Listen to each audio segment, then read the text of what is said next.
object is between the center of curvature and focus of the mirror, then what happens? See here. Suppose now the incident light ray is coming parallel to the principal axis like this. Then it will get reflected in such a manner that it will go through the focus like this in this direction.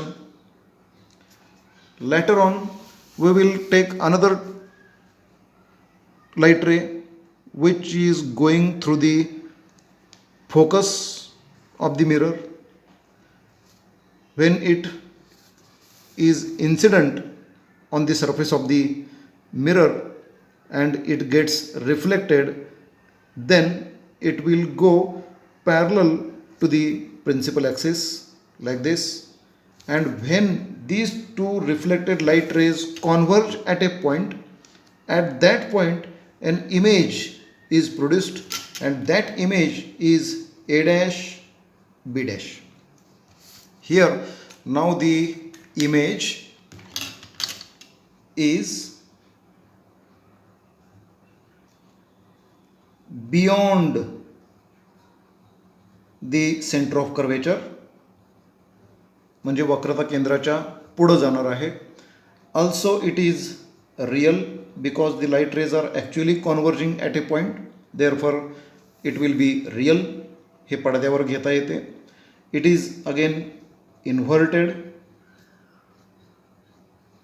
and its size is enlarged,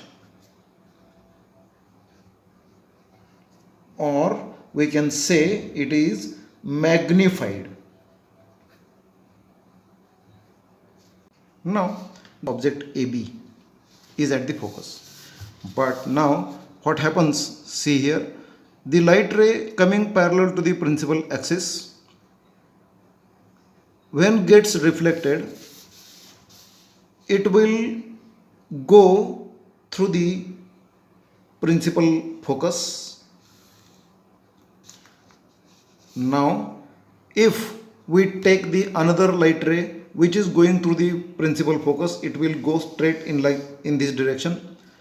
That ray will be useless because we cannot draw a diagram or the image from that light ray. Therefore now we will consider the next, that is third light ray. Rule number 3, incident light ray which is passing through the center of curvature is considered now, and now that light ray will go on the surface of the mirror and will get reflected in reverse direction, so that both these reflected light rays will go parallel to each other's. That means at a infinity distance they may get converged, and at that place the image will be formed. Obviously the image will be highly enlarged and at a infinity distance. Therefore we will write down the description of the image like this. Image at infinity distance,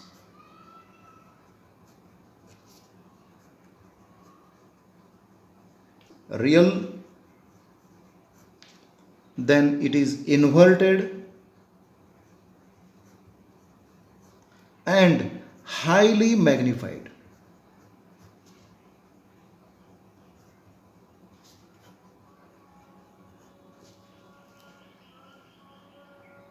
Now the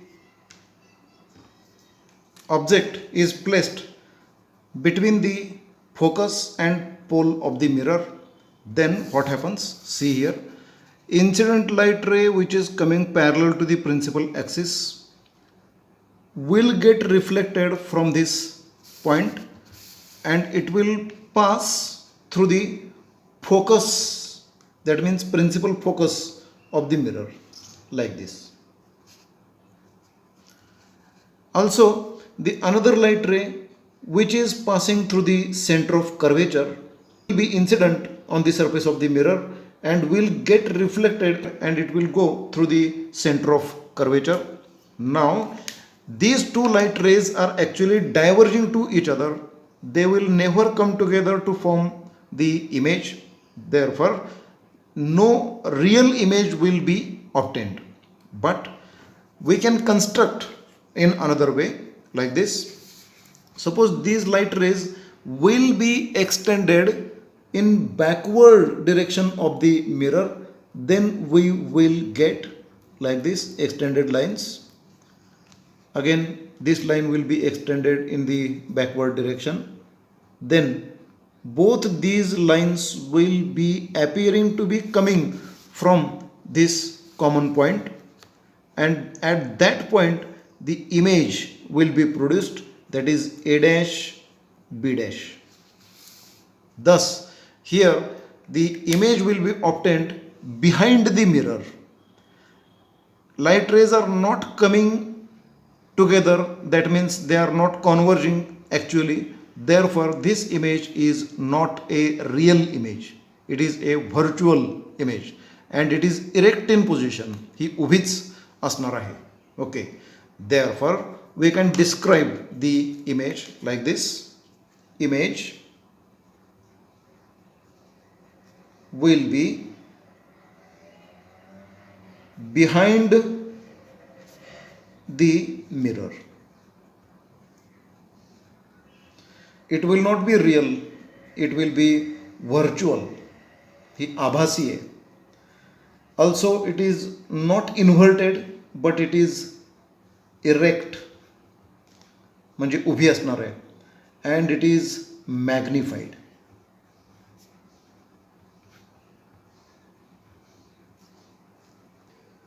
तर मित्रांनो, आता या ठिकाणी आपल्याला दिसत असेल की वक्रता पृष्ठभाग जो आहे, आरशाची वक्रता दाखवणारी जी रेषा आहे त्याची जी वक्रता, त्याचा जो वक्रता मध्य आहे त्यापासून आरशाच्या ध्रुवापर्यंतचं जे अंतर आहे याचा मध्यबिंदू घेतला तर तो म्हणजे मुख्य नाभी. अशा पद्धतीनं सर्वप्रथम वस्तू जर अनंत अंतरावर ठेवली असेल तर अनंत अंतरावर ठेवलेली वस्तू आकारानं खूप लहान असेल म्हणजे दिसते आणि त्यामुळं त्यापासून येणारे सर्व प्रकाश किरण हे परस्परांना समांतर येतात. आता अशा पद्धतीनं समांतर येणारे सर्व प्रकाश किरण जे आहेत हे आरशावर पडल्यानंतर म्हणजे त्यांचं आपतन झाल्यानंतर ते परावर्तित होतात. तेव्हा काय घडतं, ते सर्वच्या सर्व प्रकाश किरण या मुख्य नाभीतून जातात. म्हणजे या मुख्य नाभीवर या ठिकाणी ए डॅश बी डॅश ही प्रतिमा निर्माण होते आणि ती अतिशय बिंदुरूप आहे. आता ए डॅश हा खाली का आला आणि बी डॅश हा वर का गेला, तर बिंदू ए पासून येणारा प्रकाश किरण जो आहे तो परावर्तित झाल्यानंतर खालच्या दिशेनं जातो आहे, म्हणून तो ए डॅश या खालच्या बाजूला जाईल आणि बीची प्रतिमा बी डॅश ही वरच्या बाजूला येईल आणि म्हणून या ठिकाणी प्रतिमा मुख्य नाभीवर मिळेल. वास्तव असेल कारण प्रकाश किरण प्रत्यक्ष एकत्र येऊन त्या ठिकाणी प्रतिमा तयार होते. ती उलटी आहे, लहान आहे आणि बिंदुरूप आहे. त्यानंतर दुसरी अवस्था आहे वस्तू. आता आपण जर वक्रता केंद्राच्या थोडीशीच पुढे ठेवली, हा वक्रता केंद्र याच्या थोडीशीच पुढे जर ठेवली तर त्याच्यापासून येणारे प्रकाश किरण, रूल नंबर 1, नियम क्रमांक 1, मुख्य अक्षाला समांतर येणारे प्रकाश किरण परावर्तनानंतर मुख्य नाभीतून जातील या दिशेनं. त्याचबरोबर बिंदू ए पासून निघालेला प्रकाश किरण जो मुख्य नाभीतून जाईल तो परावर्तनानंतर मुख्य अक्षाला समांतर जाईल. तो हे दोन्ही ज्या ठिकाणी छेदतील तिथं ए डॅशची इमेज मिळेल. म्हणजे ए डॅश बी डॅश ही प्रतिमा आपल्याला या ठिकाणी सी आणि एफ या दोन्हींच्या मध्ये मिळेल. म्हणून या ठिकाणी प्रतिमा ही सी व एफ यांच्यामध्ये असेल. ती वास्तव आहे कारण प्रकाश किरण प्रत्यक्ष एकत्र येत आहेत. इन्व्हर्टेड आहे म्हणजे उलटी आहे आणि ती आकारानं सुद्धा लहान आहे. मित्रांनो, आपण अजून थोडं पुढं जाऊ. पुढील स्थिती आहे की वस्तू ही at the centre of curvature आहे म्हणजे वक्रता केंद्रावरच आहे.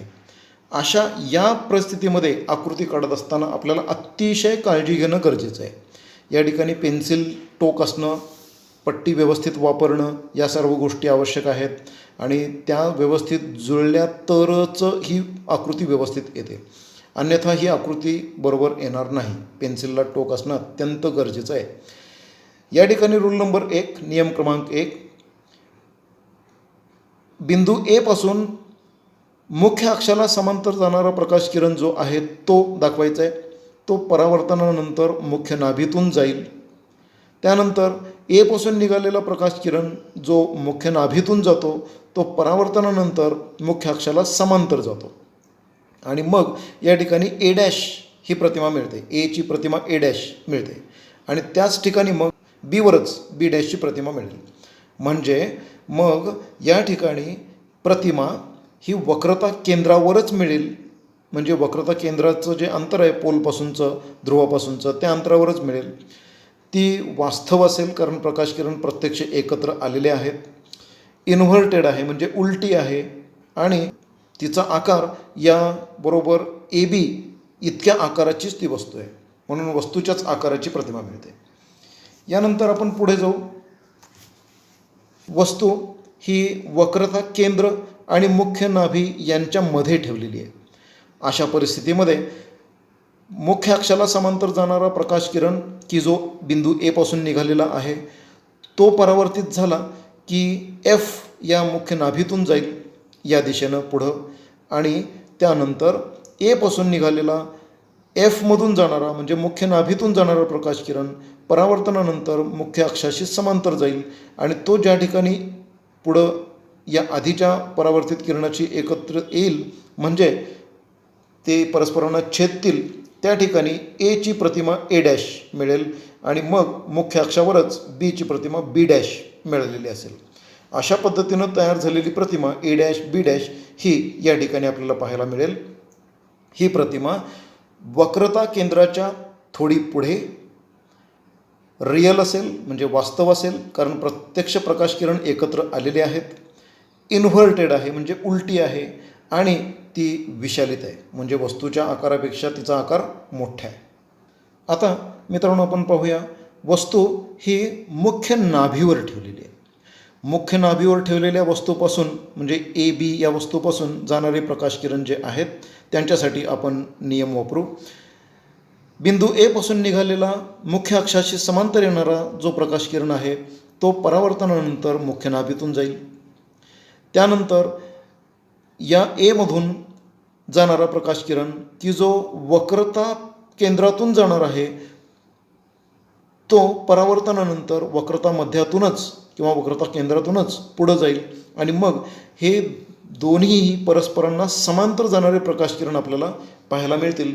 हे कुठंतरी अनंत अंतरावर जाऊन या ठिकाणी एकत्र येतील आणि तिथं ए डॅश ही प्रतिमा मिळेल आणि अर्थातच मुख्य अक्षापर्यंत तिचा आकार असेल म्हणजे ही अतिविशालित प्रतिमा आपल्याला या ठिकाणी पाहायला मिळेल. आता अर्थातच अनंत अंतरावर आहे. प्रत्यक्ष प्रकाश किरण अनंत अंतरावर का असेनात एकत्र येऊन ती बनणार आहे म्हणून ती वास्तव असेल म्हणजे पडद्यावर घेता येईल. ती इन्व्हर्टेड असेल म्हणजे उलटी असेल आणि अतिविशालित असेल. यानंतर आपण मुख्य नाभी आणि आरशाचा ध्रुव यांच्यामध्ये वस्तू ठेवलेली आहे. रूल नंबर 1, नियम क्रमांक 1, मुख्य अक्षाशी समांतर जाणारा प्रकाश किरण परावर्तनानंतर मुख्य नाभीतून जातो आणि या बिंदू ए पासून आरशाच्या वक्रता केंद्रातून जाणारा प्रकाश किरण की जो आरशाच्या पृष्ठभागावर येतो तो परावर्तनानंतर त्या वक्रता केंद्रातूनच परत मागं जातो. आता अशा पद्धतीनं जाणारे हे जे प्रकाश किरण आहेत हे दोन्हीही प्रकाश किरण एकमेकांपासून लांब जात आहेत म्हणजे अपसारित होत आहेत हे आपल्याला लक्षात येईल. म्हणजे ते कुठंही इकडं एकत्र येणार नाहीत म्हणजे यांच्यापासून आपल्याला वास्तव प्रतिमा कुठेही मिळणार नाही. मग तरीसुद्धा इथून जर पुढून तिने एखाद्या निरीक्षकाने जर निरीक्षण केलं तर आपल्याला असं दिसेल की आरशाच्या मागे त्या वस्तूची प्रतिमा निर्माण झालेली आहे. तर ती कशी ते आता आपण या ठिकाणी पाहूया. हे जे प्रकाश किरण परावर्तनानंतर पुढे गेलेले आहेत ते आपण मागं एक्सटेंड केलेले आहेत, मागं वाढवलेले आहेत. आणि ते दोन्हीही ज्या ठिकाणी एकत्र छेदतात त्या ठिकाणी एची प्रतिमा ए डॅश आणि बीची प्रतिमा बी डॅश अशी होतील. अशा पद्धतीनं ही ए डॅश बी डॅश ही प्रतिमा आपल्याला पाहायला मिळते. अर्थातच या ठिकाणी प्रतिमा आरशाच्या मागे आभासी आहे, कारण प्रत्यक्ष प्रकाश किरण एकत्र आलेले नाहीत. त्याचबरोबर ती सुलटी आहे आणि विशालित सुद्धा आहे. अशा पद्धतीनं आपल्याला अंतर्वक्र आरशाच्या सहाय्यानं प्रकाश किरणांचं परावर्तन झाल्यानंतर वस्तूची प्रतिमा कशी मिळते हे या ठिकाणी आपल्याला पाहायला मिळतं. धन्यवाद.